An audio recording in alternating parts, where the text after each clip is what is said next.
നമ്മുടെ ഈ ഒരു ക്വസ്റ്റ്യൻ നോക്കിയേ, സ്കൂൾ ടെക്സ്റ്റിലെ 7ാം ക്ലാസ്സിലെ ക്വസ്റ്റ്യൻ ആണ്. ഈ തന്നിരിക്കുന്നവയിൽ വർഗമായി എഴുതാൻ കഴിയുന്ന സംഖ്യ ഏത്? വർഗമായി എഴുതാൻ കഴിയുന്ന സംഖ്യ ഏതെന്ന് ചോദിക്കുമ്പോൾ നമ്മൾ ആദ്യം ശ്രദ്ധിക്കേണ്ടത് ഈ തന്നിരിക്കുന്ന എല്ലാത്തിനും വർഗ്ഗമൂലം സ്ക്വയർ റൂട്ട് എഴുതാൻ പറ്റുമോ എന്ന് നോക്കണം. ആദ്യം 25-ന് സ്ക്വയർ റൂട്ട് ഉണ്ട്. ഓക്കെ, ഈ 25-നും സ്ക്വയർ റൂട്ട് ഉണ്ട്. 144-നും സ്ക്വയർ റൂട്ട് ഉണ്ട്. അപ്പോൾ ഇതിനെല്ലാം സ്ക്വയർ റൂട്ട് ഉണ്ട്, അത് ക്ലിയർ ആണ്. ഇനി രണ്ടാമത് ഒരു കാര്യം ശ്രദ്ധിക്കണം, വർഗമായി എഴുതാൻ കഴിയണമെന്നുണ്ട് എങ്കിൽ, ഏതെങ്കിലും സംഖ്യയുടെ വർഗമായി എഴുതാൻ കഴിയണമെന്നുണ്ടെങ്കിൽ പോയിന്റ് കഴിഞ്ഞിട്ടുള്ള ഡിജിറ്റുകൾ എപ്പോഴും 2 അക്കത്തിലായിരിക്കണം. ഒന്നുകിൽ 2 സ്ഥാനം, അല്ലെങ്കിൽ 4 സ്ഥാനം, അല്ലെങ്കിൽ 6 സ്ഥാനം, 8 സ്ഥാനം, ഇങ്ങനെയുള്ള 2 അക്കമായിരിക്കണം ഉണ്ടായിരിക്കേണ്ടത്. പോയിന്റ് കഴിഞ്ഞിട്ട് 2 സ്ഥാനങ്ങൾ, അല്ലെങ്കിൽ 4 സ്ഥാനം, അല്ലെങ്കിൽ 6 സ്ഥാനം, അങ്ങനെ ആയിരിക്കണം വേണ്ടത്. അപ്പോൾ നിങ്ങൾ നോക്കിയേ, ഇവിടെ പോയിന്റ് കഴിഞ്ഞിട്ട് ഒരു സ്ഥാനമേ ഉള്ളൂ, അപ്പോൾ നമുക്ക് ഇതിനെ വർഗമായി എഴുതാൻ പറ്റത്തില്ല. ഓക്കെ, ഇനി നോക്കിയേ, ഇവിടെ പോയിന്റ് കഴിഞ്ഞിട്ട് 2 സ്ഥാനമുണ്ട്, നമുക്ക് ഇതിനെ വർഗമായി എഴുതാം. ഇവിടെ പോയിന്റ് കഴിഞ്ഞിട്ട് ഒരു സ്ഥാനമേ ഉള്ളൂ, ഇതിനെ വർഗമായി എഴുതാൻ പറ്റത്തില്ല. അപ്പോൾ ഈ എഴുതാൻ പറ്റുന്നതാണ് ഇതിനെ എങ്ങനെ എഴുതാം? നമ്മൾ പറഞ്ഞല്ലോ, പോയിന്റ് 2-5-നെ എങ്ങനെ വർഗമായി എഴുതാം എന്ന് ചോദിച്ചാൽ നിങ്ങൾ ചെയ്യേണ്ടത് ഈ 25-ന്റെ സ്ക്വയർ റൂട്ട് എടുക്കണം. 25-ന്റെ സ്ക്വയർ റൂട്ട് എന്ന് വെച്ചാൽ 5 അല്ലയോടോ. ഇവിടെ പോയിന്റ് കഴിഞ്ഞ് 2 ആയതുകൊണ്ട് നമ്മൾ എന്ത് ചെയ്യണം? ഒരു സ്ഥാനം മാറ്റി പോയിന്റ് കൊടുക്കണം. ഒരു സ്ഥാനം മാറ്റി പോയിന്റ് 5. ഇവിടെ പോയിന്റ് ഉണ്ടെന്ന് കാണിക്കാൻ ഫ്രണ്ടിൽ ഒരു 0 കൊടുക്കുക. 0.5-ന്റെ സ്ക്വയർ എന്ന് എഴുതാം. ഈ 0.5-ന്റെ സ്ക്വയർ ആണ് 5, 25, 2 സ്ഥാനം മാറ്റി പോയിന്റ് കൊടുക്കുക. ഒന്നും കൂടെ മനസ്സിലായില്ലെന്ന് എനിക്ക് മനസ്സിലായി. ഒന്നും കൂടെ നോക്കിക്കോണം. ഇവിടെ ഈ തന്നിരിക്കുന്നതിനെ വർഗമായി എഴുതാൻ കഴിയുന്ന സംഖ്യ ഏതെന്ന് നമ്മളോട് ചോദിച്ചാൽ തന്നിരിക്കുന്ന സംഖ്യയെ വർഗമൂലമായി എഴുതാൻ പറ്റുന്നുണ്ടോ എന്ന് ആദ്യം നോക്കണം. ഈ തന്നിരിക്കുന്ന എല്ലാം പോയിന്റ് നിങ്ങളങ്ങ് വിട്ടേരെ, പോയിന്റ് നോക്കണ്ട. 25 144 എടുത്തോ, പോയിന്റ് നോക്കണ്ട. അപ്പൊ 25-നെ നമുക്ക് 5-ന്റെ സ്ക്വയർ ആണെന്ന് എഴുതാം. ഇവിടുത്തെ 25-നെയും 5-ന്റെ സ്ക്വയർ എന്ന് എഴുതാം. ഈ 144-നെ 12-ന്റെ സ്ക്വയർ എന്ന് എഴുതാം. ഓക്കെ, നമുക്ക് അവിടെ ഒരു കുഴപ്പമില്ല, നമുക്കത് ചെയ്യാൻ പറ്റും. ഇനി ഒരു കാര്യം നോക്കണം, വർഗമായി എഴുതാൻ കഴിയണമെങ്കിൽ പോയിന്റ് കഴിഞ്ഞിട്ട് 2 സ്ഥാനം മിനിമം പോയിന്റ് ഉണ്ടായിരിക്കണം. പോയിന്റ് കഴിഞ്ഞിട്ട് 2 സ്ഥാനം ഉണ്ടായിരിക്കണം മിനിമം. ഓക്കെ, 2, 4, 6, 8 അങ്ങനെ എത്ര വേണേലും വരാം, മിനിമം 2 ആയിരിക്കണം ഉള്ളത്. ഇവിടെ പോയിന്റ് കഴിഞ്ഞ് ഒരു സ്ഥാനമേ ഉള്ളൂ. ഇത് പോയിന്റ് കഴിഞ്ഞ് ഇവിടെ 2 സ്ഥാനമുണ്ട്, ഇവിടെ പോയിന്റ് കഴിഞ്ഞ് ഒരു സ്ഥാനമേ ഉള്ളൂ. അപ്പോൾ 2 സ്ഥാനമുള്ള ഈ സംഖ്യ നമ്മൾ എടുത്തു. ക്ലിയർ ആണല്ലോ? അപ്പോൾ നമുക്ക് എത്ര കിട്ടി? ഈ 25-ന്റെ റൂട്ട് 5. പോയിന്റ് കഴിഞ്ഞ് 2 ആണെങ്കിൽ വെളിയിൽ വരുമ്പോൾ ഒരു സ്ഥാനത്തിനും കൊണ്ട് എന്ന് വെച്ചാൽ 0.5-ന്റെ സ്ക്വയർ എന്ന് എഴുതിയാൽ മതി. 0.5-ന്റെ സ്ക്വയർ ആണ് 0.25. ക്ലിയർ ആണല്ലോ? ഓക്കെ, നമുക്ക് അടുത്തൊരു ക്വസ്റ്റ്യൻ നോക്കാം. ഒരു പന്തലിൽ 625 കസേരകൾ വരികളായും നിരകളായും ഇട്ടിരിക്കുന്നു. വരികളുടെയും നിരകളുടെയും എണ്ണം തുല്യമാണ്. ഒരു വരിയിൽ നിന്നും നിരയിൽ നിന്നും മുഴുവൻ കസേരകളും മാറ്റിയാൽ എത്ര കസേരകളാണ് അവിടുന്ന് മാറ്റിയത്? ബാക്കി എത്ര കസേരകളുണ്ട്? ഇതാണ് ചോദ്യം. ഇത് സ്കൂൾ ടെക്സ്റ്റിനകത്തൊരു ക്വസ്റ്റ്യനാണ്. നമുക്ക് നോക്കാം ഇതെങ്ങനെയാണ് ചെയ്യുന്നതെന്ന് നോക്കാം. നമുക്ക് ഉദാഹരണം, ഞാൻ 1-2 ഉദാഹരണങ്ങൾ പറഞ്ഞുതരാം. മൊത്തത്തിൽ 9 കസേര ഉണ്ടെന്ന് വിചാരിച്ചു. മൊത്തം 9 കസേര. വരികളുടെ എണ്ണവും നിരകളുടെ എണ്ണവും തുല്യമാണ്. മൊത്തം 9 കസേര. നോക്കാം.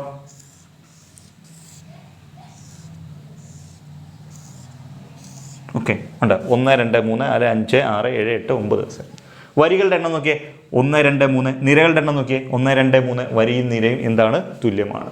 ഇങ്ങോട്ട് 3 കസേര, ഇങ്ങോട്ട് 3 എണ്ണം. വരികളുടെ നിരകളുടെ എണ്ണം തുല്യമാണ്. അപ്പോൾ ഒരു വരിയിൽ എത്ര കസേര ഉണ്ടെന്ന് അറിയാൻ നമ്മൾ എന്ത് ചെയ്യണം? ഈ 9 കസേരയല്ലേ ടോട്ടൽ പറഞ്ഞേ. ഒരു വരിയിലും ഒരു നിരയിലും എത്ര കസേരകൾ വീതം വരുമെന്ന് അറിയാൻ വേണ്ടി 9-ന്റെ റൂട്ട് അങ്ങ് എടുത്താൽ മതി. 3 ആയിരിക്കും. അപ്പോൾ 3 ഒരു വരിയിലും ഒരു നിരയിലും 3 കസേര വീതം ഉണ്ട്. ഓക്കെ, ഇനി 16 കസേരകൾ ടോട്ടൽ ഉണ്ടെന്ന് വിചാരിച്ചോ. മൊത്തത്തിൽ ടോട്ടൽ 16 കസേരകളാണ് ഉള്ളതെന്ന് വിചാരിച്ചോ. ഓക്കെ, 16 കസേരകൾ. 16 ആകുമ്പോൾ ഒരു വരിയിൽ എത്ര? 1, 2, 3, 4. നിരയിൽ എത്ര? 1, 2, 3, 4. വരിയും നിരയിലും എത്ര? 4, 4 വെച്ചുണ്ട്. അപ്പോൾ ഒരു 4 എങ്ങനെ നമുക്ക് കിട്ടുന്നത് എന്ന് വെച്ചാൽ മൊത്തം കസേരകൾ 16 ആണ്. മൊത്തം കസേരകൾ 16 ആണെങ്കിൽ 14-ന്റെ റൂട്ട് എടുക്കണം. 14 റൂട്ട് എത്ര കിട്ടി? 4 എന്ന് കിട്ടും. 4. ഒരു വരിയിൽ 4, നിരയിലും 4. ഓക്കെ ആണോ? എന്ന് വെച്ചാൽ ഒരു വരിയിൽ എത്ര കസേരയുണ്ട്? വരികളുടെയും നിരകളുടെയും എണ്ണം തുല്യമാണെന്ന് ക്വസ്റ്റ്യനിൽ പറഞ്ഞാൽ ചെയ്യേണ്ട കാര്യം വേറെ ഒന്നുമില്ലടാ. നീ ഇത്രയും കാര്യം ആലോചിച്ച് വെച്ചാൽ മതി. ക്വസ്റ്റ്യനിൽ പറയുന്ന ആ സംഖ്യയുടെ റൂട്ട് അങ്ങ് എടുത്ത് വെച്ചാൽ മതി. അതായിരിക്കും ഒരു വരിയിലുള്ളതും അല്ലെങ്കിൽ ഒരു നിരയിലുള്ളതും കസേരകളുടെ എണ്ണം. ഓക്കെ, നമുക്കപ്പോൾ ഇവിടുന്ന് നോക്കാം. ഇവിടെ എന്ന് വെച്ചാൽ ഒരു വരിയിലും നിരയിലുമുള്ള കസേരകളുടെ എണ്ണം എന്ന് പറയുന്നത് എത്ര ആണെന്ന് അറിയാൻ ആകെ എത്ര കസേര ഉണ്ടാ? 625 കസേര അല്ലേ ഉള്ളത്. നീ എന്ത് ചെയ്താൽ മതി? ഒരു വരിയിൽ എത്ര കസേര ഉണ്ടെന്നോ ഒരു നിരയിൽ എത്ര കസേര ഉണ്ടെന്നോ അറിയാനോ നീ ഇതിൻ്റെ റൂട്ട് അങ്ങ് എടുത്താൽ മതി. എന്ന് വെച്ചാൽ 25 കസേരകളായിരിക്കും ഉള്ളത്. ഒരു വരിയിൽ 25, ഒരു നിരയിലും 25. ക്ലിയർ ആണല്ലോ? ഓക്കെ, ഞാൻ ഒരു കാര്യം പറയാം. ദാണ്ടെ നമ്മളെടുത്ത് ഇവിടെ 16 കസേര ഉണ്ടെന്ന് വിചാരിച്ചോ. 16. ഓക്കെ, നമ്മൾ ഒരു വരിയിൽ നിന്ന് നിരയിൽ നിന്നും മുഴുവൻ കസേരകളും എടുത്ത് മാറ്റിയെന്ന് പറഞ്ഞു. അപ്പം എന്താണ് വരിയിൽ എത്ര ഉണ്ട്? 1, 2, 3, 4. ഈ 4 കസേരകൾ മാറ്റി. നിരയിൽ നിന്ന് എത്ര? 1, 2, 3. ഈ 3 കസേരയും മാറുന്നുള്ളൂ. ക്ലിയർ ആണോ? ഇവിടുന്ന് 4 കസേര മാറി, ഇവിടെ നിന്ന് 3 കസേര മാറി. അല്ലാതെ 4, 4, 8 കസേര അല്ല മാറുന്നത്. ഒരു വരിയിൽ നിന്ന് 4 കസേര മാറിയാൽ നിരയിൽ നിന്ന് പിന്നെ 3 കസേരയെ മാറത്തുള്ളൂ.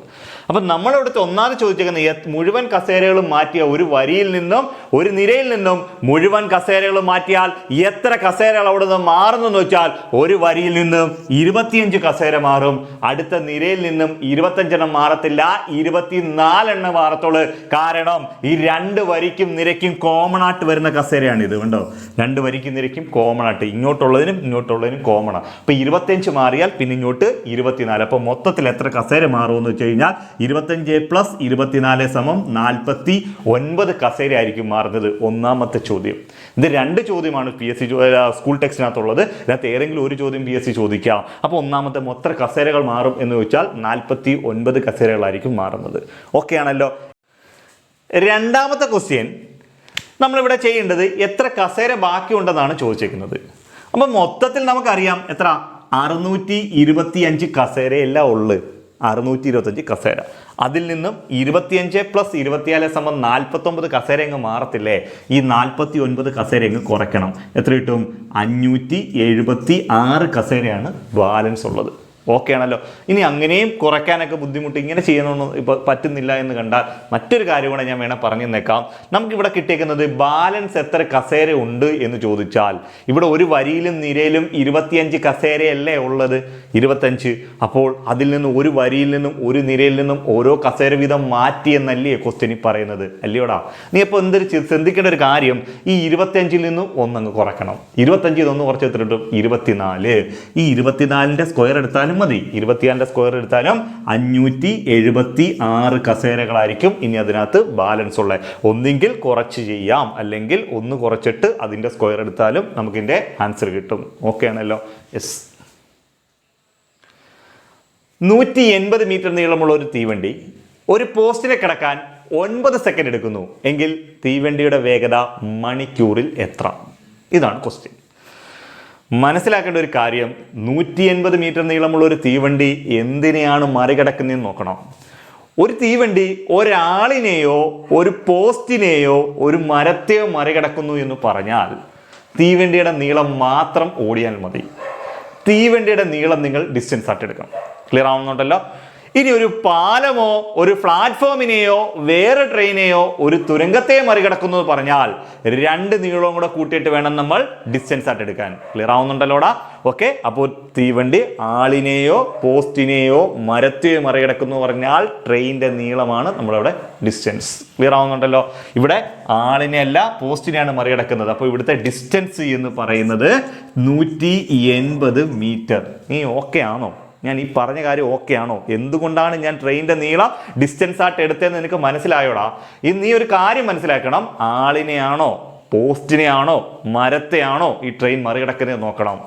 ഇവിടെ പോസ്റ്റിനെയാണ് മറികടക്കുന്നത്. അതുകൊണ്ട് മാത്രമാണ് ട്രെയിനിന്റെ നീളം ഡിസ്റ്റൻസ് ആയിട്ട് എടുത്തത്. ഓക്കെ. എല്ലാ ക്വസ്റ്റ്യനകത്തും ട്രെയിനിന്റെ നീളം ഒരിക്കലും ഡിസ്റ്റൻസ് ആയിട്ട് വരുത്തില്ല. ഈ സാഹചര്യം, ഞാൻ ഈ പറഞ്ഞ സാഹചര്യങ്ങളിൽ മാത്രമേ വരുത്തുള്ളൂ. ഓക്കെ. യെസ്. ഇനി എന്താണ് പറയുന്നത്? അത് മറികടക്കാനെടുത്ത സമയം എന്ന് പറയുന്നത് 9 സെക്കൻഡാ. ടൈം എന്ന് പറയുന്നത് 9 സെക്കൻഡ്സ്. ഓക്കെ ആണല്ലോ? നമുക്കിവിടെ കണ്ടുപിടിക്കേണ്ടത് ഇതിൻ്റെ വേഗത എത്ര എന്നാണ്. വേഗത എത്രയാണെന്ന് മാത്രമല്ല അത് മണിക്കൂറിൽ എത്രയാണെന്നും കൂടാണ് ചോദിച്ചേക്കുന്നത്. നമുക്ക് ആദ്യം ഇതിൻ്റെ വേഗത എത്രയാണെന്നും കണ്ടുപിടിക്കണം. നമുക്ക് എല്ലാവർക്കും അറിയാം വേഗത കണ്ടുപിടിക്കാനുള്ള ഇക്വേഷൻ എന്ന് വെച്ചാൽ ദൂരത്തെ സമയം കൊണ്ടങ്ങ് ഹരിച്ചാൽ മതി. അല്ലയോ? ദൂരത്തെ സമയം കൊണ്ട് ഹരിക്കുന്ന അല്ലയോ വേഗത? ഓക്കെ. നമുക്ക് എന്ത് കണ്ടുപിടിക്കണം? ഇവിടുത്തെ വേഗത സ്പീഡ് കണ്ടുപിടിക്കാൻ ഇക്വേഷൻ ഡിസ്റ്റൻസ് ബൈ ടൈം ആണ്. നീ ഇവിടെ പല കാര്യങ്ങളും ശ്രദ്ധിച്ച് പോകണം. ഇവിടെ പറയുന്നത് സമയം യൂണിറ്റ് മീറ്ററും സെക്കൻഡും. ഈ മീറ്റർ സെക്കൻഡ് നമ്മൾ ചേരും. മീറ്ററും സെക്കൻഡും തമ്മിൽ വേഗതയുടെ യൂണിറ്റ് നമുക്ക് ചേരും. കിലോമീറ്റർ ആണെങ്കിൽ ചേരുന്നത് മണിക്കൂറാണ്. ഓക്കെ ആണല്ലോ?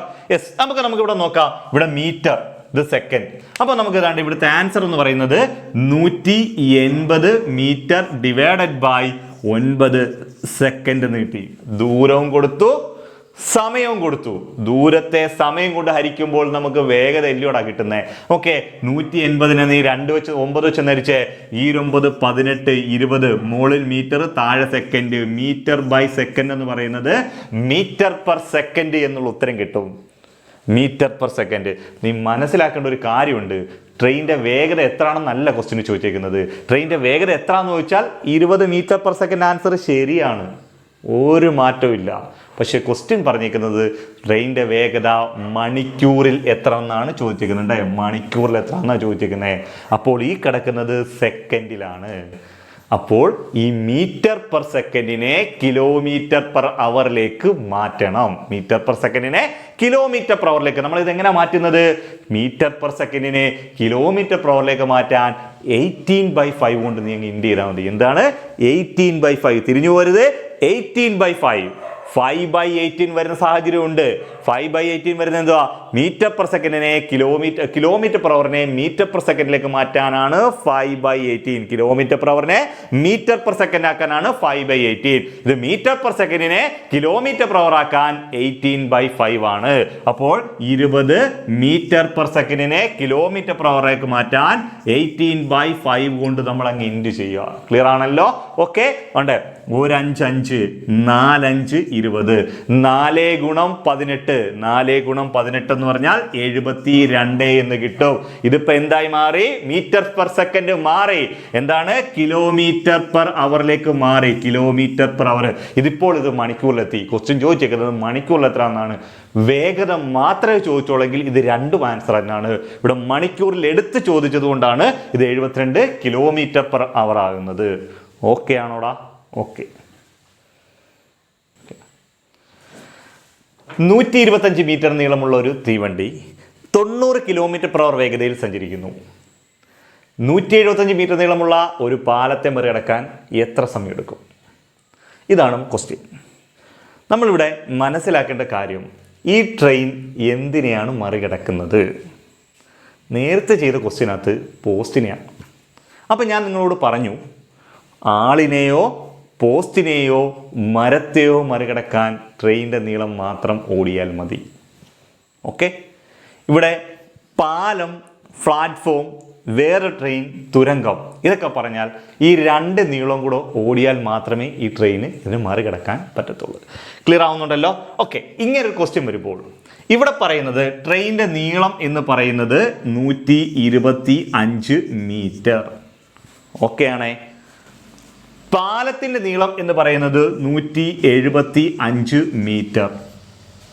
ഇത് രണ്ടും കൂടെ ഓടിയാലേ ഇതിന് മറികടക്കാൻ പറ്റത്തുള്ളൂ.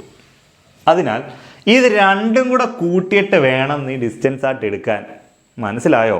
ഇത് രണ്ടും കൂടെ കൂട്ടി വേണം ഡിസ്റ്റൻസ്, അല്ലാതെ ഒരിക്കലും ട്രെയിനിൻ്റെ നീളം ഡിസ്റ്റൻസ് അല്ല. അപ്പോൾ ചോദിക്കാൻ, നേരത്തെ ചെയ്ത ക്വസ്റ്റ്യനകത്ത് ട്രെയിനിൻ്റെ നീളമല്ലേ ഡിസ്റ്റൻസ് എടുത്തേ?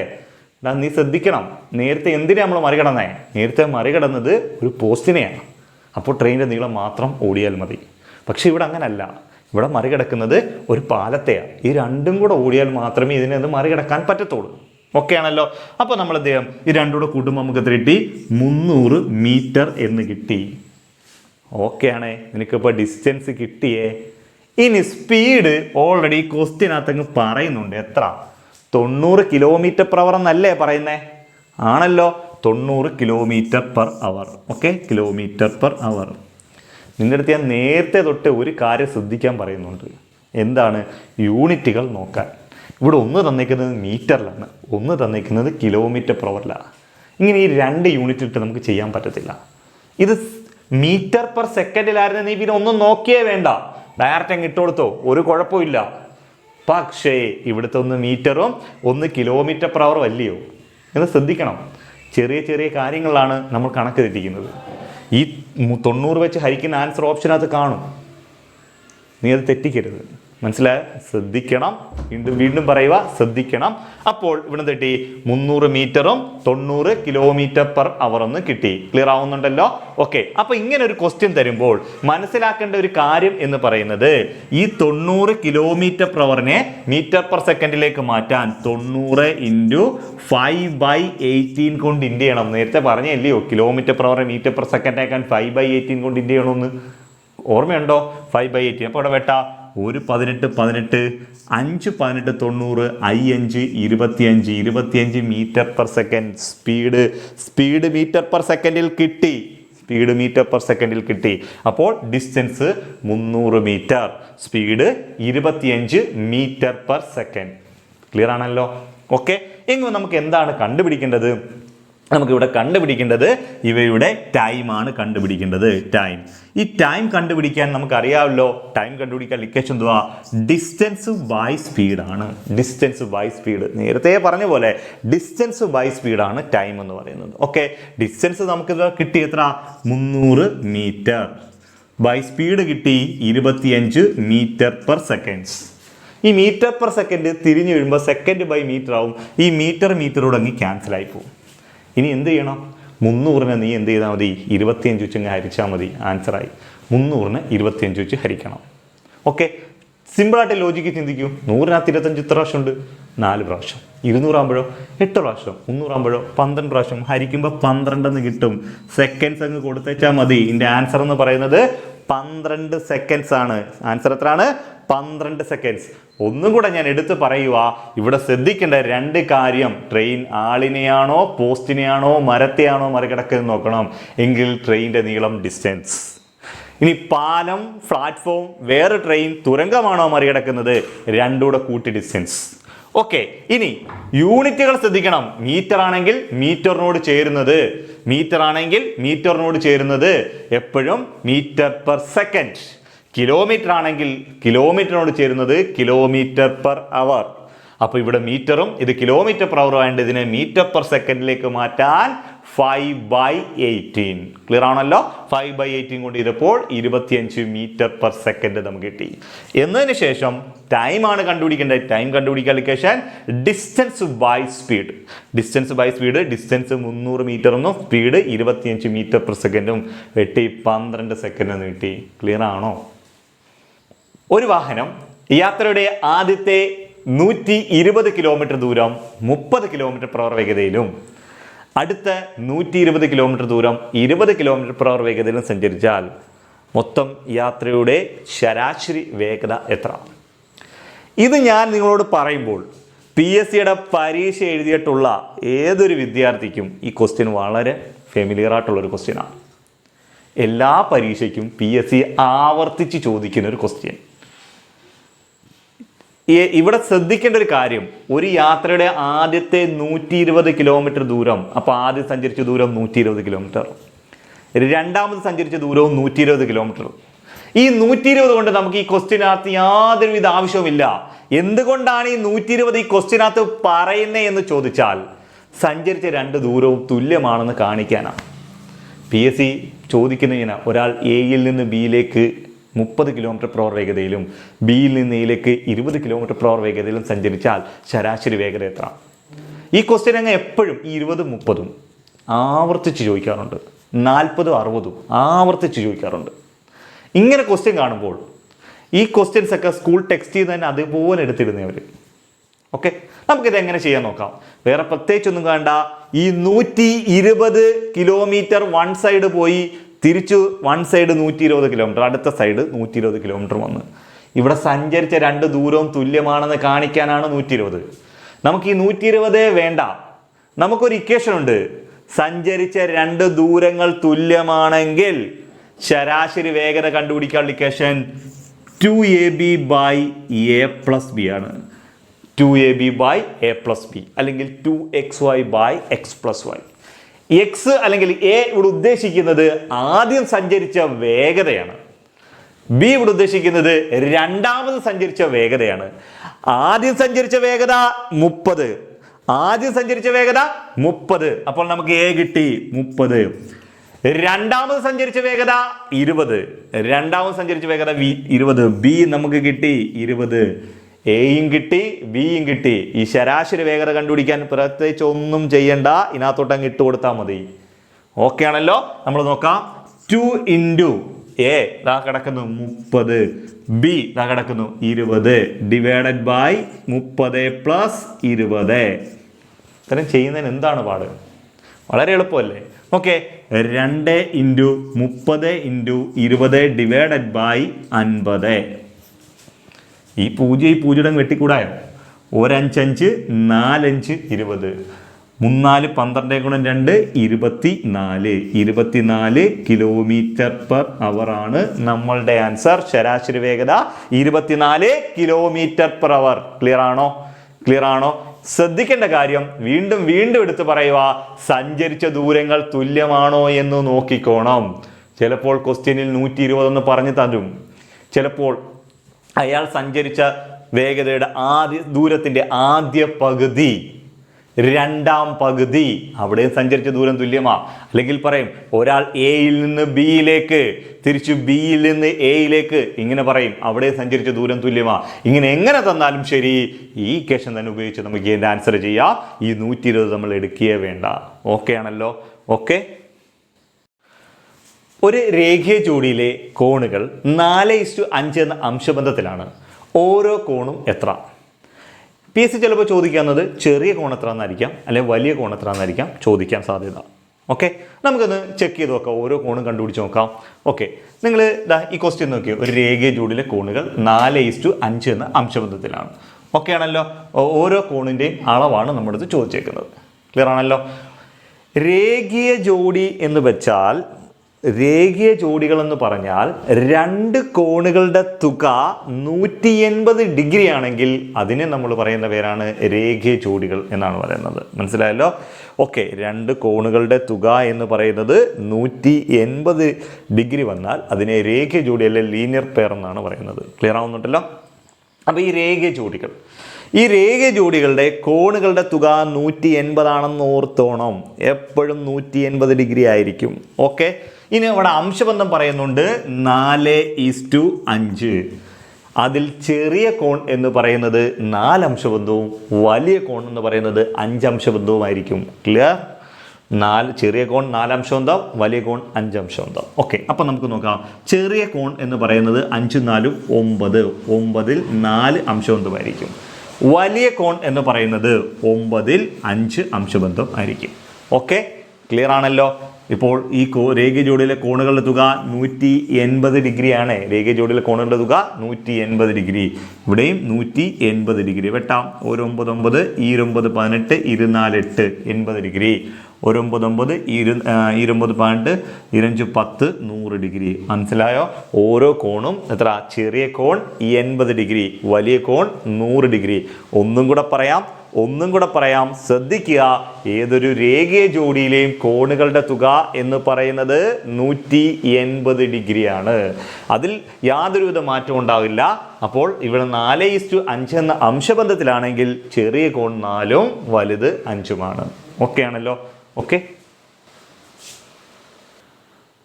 ഒരു മട്ടത്രികോണത്തിലെ മട്ടമല്ലാത്ത കോണുകൾ 1:4 എന്ന അംശബന്ധത്തിലാണ് എങ്കിൽ ഈ കോണുകൾ കണക്കാക്കുക.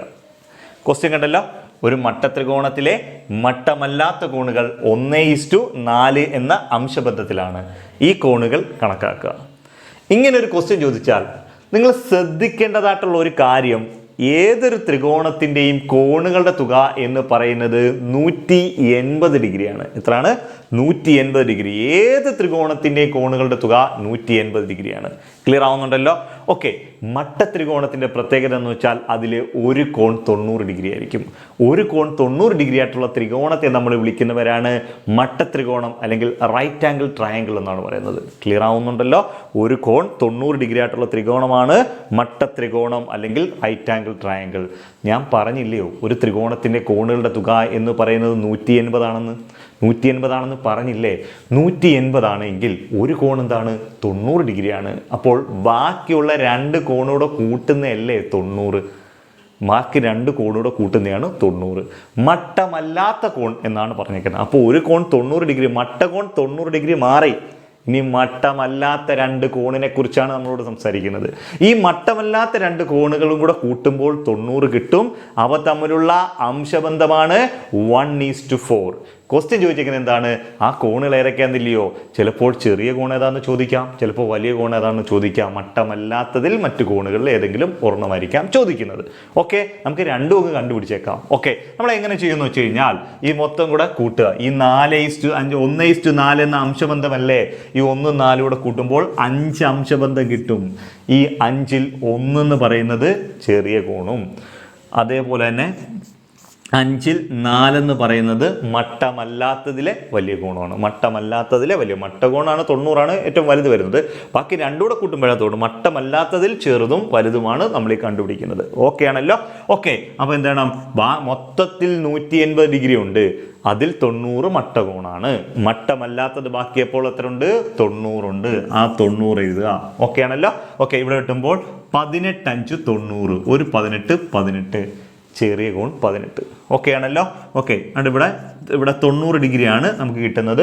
ഒരു 5 5 18 5 90. 18 × 4 72 ഡിഗ്രി ആയിരിക്കും കിട്ടുന്നത്. ക്ലിയർ ആവുന്നുണ്ടല്ലോ? അപ്പോൾ ചെറിയ കോൺ 18ഉം വലിയ കോൺ 72ഉം. മട്ടമല്ലാത്ത ആ ത്രികോണത്തിൽ ഏറ്റവും വലിയ കോൺ അതെന്ന് വെച്ചാൽ 90 ഡിഗ്രി കോൺ തന്നെ ആയിരിക്കും. കാര്യം അത് മട്ടത്രികോണം അല്ലെങ്കിൽ റൈറ്റ് ആംഗിൾ ട്രയാങ്കിളാണ്. അതിൽ ഏറ്റവും വലിയ കോൺ 90 ഡിഗ്രി ആയിരിക്കും. മട്ടമല്ലാത്ത കോണുകളിൽ ഏറ്റവും വലുത് ഏതാണെന്ന് ചോദിച്ചാൽ 72ഉം ഏറ്റവും ചെറുത് എത്രയാണെന്ന് വെച്ചാൽ 18ഉമാണ്. ഒരാൾ 650 രൂപയ്ക്ക് വാങ്ങിയൊരു നാളികേരം 598 രൂപയ്ക്ക് വിറ്റാൽ നഷ്ടശതമാനം എത്ര? അപ്പോൾ നാളെ നോക്കിയോണം. ഒരാൾ 550 രൂപയ്ക്ക് വാങ്ങിയ നാളികേരം 598 രൂപയ്ക്ക് വിറ്റു. അപ്പോൾ നഷ്ടശതമാനം നമുക്കറിയാം, വാങ്ങിയ വിലയെക്കാട്ടിലും കുറച്ച് വിലയ്ക്ക് സാധനം വിറ്റാൽ അത് എപ്പോഴും നഷ്ടം തന്നെ ആയിരിക്കും. വാങ്ങിയ വിലയെക്കാട്ടിലും കുറച്ച് വിലയ്ക്ക് വിറ്റാൽ 650 രൂപയ്ക്കാണ് വാങ്ങിയേക്കുന്നത്, 598 രൂപയ്ക്കാണ് വിറ്റേക്കുന്നത്. ഓൾറെഡി അത് നഷ്ടമാണ്. നഷ്ടം എത്രയാണെന്നല്ല ചോദിച്ചേക്കുന്നത്, നഷ്ടശതമാനം എത്രയാണെന്നാണ് ചോദിച്ചേക്കുന്നത്. നിങ്ങൾ അറിഞ്ഞിരിക്കേണ്ട ഒരു കാര്യം, നഷ്ടശതമാനം കണ്ടുപിടിക്കാനുള്ള ഇക്വേഷൻ നഷ്ടം ബൈ വാങ്ങിയ വില ഇൻറ്റു 100 ആണ്. നഷ്ടശതമാനം കണ്ടുപിടിക്കാനുള്ള ഇക്വേഷൻ എന്താണ്? നഷ്ടം ബൈ വാങ്ങിയ വില ഇൻറ്റു 100. നഷ്ടശതമാനം loss percentage, loss by cost price into 100. Clear ആവുന്നുണ്ടല്ലോ? Loss by cost price into 100. Okay, നമുക്ക് നോക്കാം. ഇവിടുത്തെ കോസ്റ്റ് പ്രൈസ് അല്ലെങ്കിൽ വാങ്ങിയ വില എന്ന് പറയുന്നത് 650 രൂപയാണ്. കോസ്റ്റ് പ്രൈസ് അല്ലെങ്കിൽ വാങ്ങിയ വില. സെല്ലിംഗ് പ്രൈസ് അല്ലെങ്കിൽ വിറ്റ വില എന്ന് പറയുന്നത് 598 രൂപയാണ്. ഓക്കെ ആണല്ലോ? യെസ്. അപ്പോൾ എന്താണ്? 650 രൂപയ്ക്ക് വാങ്ങി 598 രൂപയ്ക്ക് വിറ്റു. 598 അല്ലേ, 598 രൂപയ്ക്ക് വിറ്റു. 598 രൂപയ്ക്ക് വിറ്റു. ക്ലിയർ ആവുന്നുണ്ടല്ലോ? 650 രൂപയ്ക്ക് വാങ്ങി 598 രൂപയ്ക്ക് വിറ്റു. അപ്പോൾ നമുക്കിവിടെ ഉണ്ടാകുന്നത് ലോസ് അല്ലെങ്കിൽ നഷ്ടം എന്ന് പറയുന്നത്, ലോസ് എന്ന് പറയുന്നത് 650 മൈനസ് 598 ഈക്വൽ ടു 52. 52 രൂപ നമുക്ക് നഷ്ടമുണ്ടായി. ഓക്കെ ആണല്ലോ? 650 രൂപയ്ക്ക് വാങ്ങിയ സാധനം 598 രൂപയ്ക്ക് വിറ്റപ്പോൾ 52 രൂപയുടെ നഷ്ടമുണ്ടായി. ക്വസ്റ്റ്യൻ ചോദിച്ചിരിക്കുന്നത് നഷ്ടം എത്രയാണെന്നല്ല, നഷ്ടശതമാനം എത്രയാണെന്നാ. അല്ലെങ്കിൽ നഷ്ടശതമാനം അല്ലെങ്കിൽ ലോസ് പെർസെൻറ്റേജ് കണ്ടുപിടിക്കാൻ ഇക്വേഷൻ നഷ്ടം ബൈ വാങ്ങിയ വില ഇൻറ്റു 100. ഉറപ്പിച്ചോണം, നഷ്ടം ബൈ വാങ്ങിയ വില ഇൻറ്റു 100. ഒരിക്കലും വിറ്റ വിലയല്ല, വാങ്ങിയ വില into 100. Loss percentage is equal to loss by cost price into 100. നഷ്ടം ബൈ വാങ്ങിയ വില ഇൻറ്റു 100 അല്ലെങ്കിൽ loss percentage loss by cost price into 100. Clear ആണല്ലോ? ക്ലിയർ ആണല്ലോ? വീണ്ടും വീണ്ടും പറയുക. ലോസ് പെർസെൻറ്റേജിലെ നഷ്ടശതമാനം നഷ്ടം ബൈ വാങ്ങിയ വില ഇൻറ്റു 100. നഷ്ടം 52 രൂപ ബൈ വാങ്ങിയ വില 650 രൂപ ഇൻറ്റു 100. ഇത്രയേ ഉള്ളൂ. ഇത് ചെയ്യുന്നതിൻ്റെ ആൻസർ. നമുക്ക് നോക്കാം. ഈ ഒരു 0 ഒരു 0 അങ്ങ് വെട്ടിക്കളഞ്ഞൂടായോ? ഓക്കെ, നമുക്ക് 5 വെച്ച് വെട്ടാം. ഈ 5 10, 13 5 65. ക്ലിയർ ആണല്ലോ? ഇനി വെട്ടാം. ഒരു 13 13, 4 13 52, 4 ഗുണം 2 8. ആൻസർ 8% ലോസ് ആണ്. എത്രയാണ്? 8% നമ്മുടെ ആൻസർ എന്ന് പറയുന്നത്.